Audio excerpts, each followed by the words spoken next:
Чингис хааны үндэсний музей дээр маш гайхалтай, маш сонирхолтой үзэсгэлэн дэлгэгдсэн байгаа.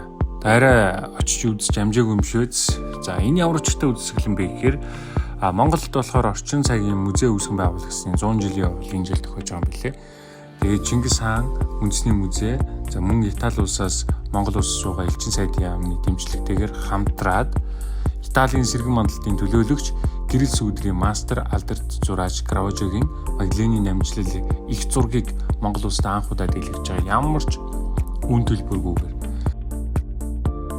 Тэгээд хоёрхан зүйлийг онцлоё. Нэг нь юу гэх юм бол Монгол улсад маань музейн түүхэнд бол дэлхийн ийм сонгодог уран бүтээл бол дэлгэжсэн түүх бол байхгүй. Тэгэхээр энэ бол анх удаага тохиож байгаа үйл явдал. Дараагийн нэг онцлог зүйл нь гэвэл 15 сарын хугацаа бол зарцуулагдсан.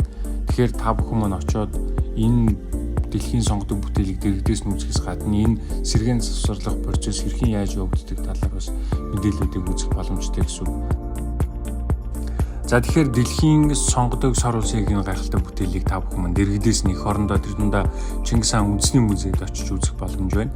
Гэр бүлээрээ найз нөхдөөрөө хамтдаа бас очиж сонирхож үзээсэй гэж бодож байна. Учир нь юу гэх юм бол энэ багахан цаг хугацаа байгаа. 5 сарын 3-наас 6 сарын 30-ныг дуустал энэ хугацаанд бас амжиж очиж үзээрэй гэж уриалж байна.